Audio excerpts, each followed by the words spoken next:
Hello বন্ধুরা, welcome back to my channel Sangeeta space. আজকে আপনাদের সাথে এঁচোড় তরকারির রেসিপি শেয়ার করব। চলুন এবার রেসিপিটা দেখে নেওয়া যাক। কড়াইতে পরিমাণ মতো সর্ষের তেল দিয়ে দিয়েছি। ফোড়নে দিয়ে দিলাম গোটা গরম মশলা ও তেজপাতা। কুচনো পেঁয়াজ যোগ করে দিলাম। অল্প নেড়েচেড়ে নিয়েই একটা মিডিয়াম সাইজের গ্রেট করা পেঁয়াজ দিয়ে দিলাম। পেঁয়াজটাকে 30 থেকে 40 সেকেন্ড মতো নেড়েচেড়ে ভেজে নিয়েছি। এখন পরিমাণ মতো আদা ও রসুন বাটা দিয়ে দিলাম। আদা রসুনটাকে রাফলি বেটে নিয়েছি। আরও 30 থেকে 40 সেকেন্ড মতো নেড়েচেড়ে ভেজে নিলাম। এখন সেদ্ধ করে রাখা এঁচোড় দিয়ে দিলাম।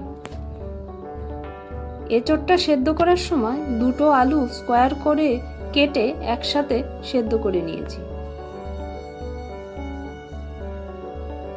মিডিয়াম ফ্লেমে এঁচোড়টাকে 3 থেকে 4 মিনিট মতো ভেজে নিয়েছি। স্বাদ মতো নুন দিয়ে দিলাম। নুনের টেস্টটা ব্যালেন্স করার জন্য সামান্য চিনিও দিয়ে দিলাম। সব কিছু নেড়েচেড়ে মিশিয়ে নিচ্ছি। মিডিয়াম ফ্লেমে আরও 3 থেকে 4 মিনিট ভেজে নিয়েছি। এবার রোজকার মশলা পরিমাণ মতো হলুদ গুঁড়ো, ঝালের জন্য লঙ্কার গুঁড়ো দিয়ে দিলাম।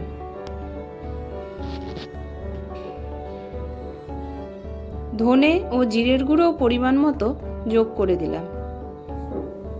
একটা মিডিয়াম সাইজের গ্রেট করা টমেটো দিয়ে দিলাম। চেরা কাঁচা লঙ্কা যোগ করলাম।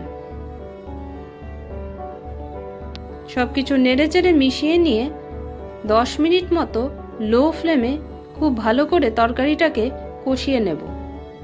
দেখুন তরকারিটা কষানো হয়ে গেছে।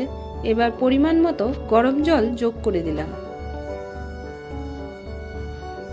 গ্রেভিটা যখন ফুটতে শুরু করলো তখন সামান্য শাহি গরম মশলার গুঁড়ো দিয়ে দিলাম।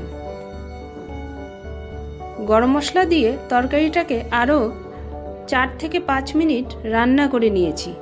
তৈরি হয়ে গেল অসাধারণ স্বাদের এঁচোড় তরকারি। ভিডিওটা যদি ভালো লেগে থাকে লাইক, শেয়ার, কমেন্ট করবেন আর আমার চ্যানেলটাকে সাবস্ক্রাইব করে আমার পাশে থাকবেন। আজকে আসি, সবাই সুস্থ থাকবেন, সাবধানে থাকবেন। টাটা।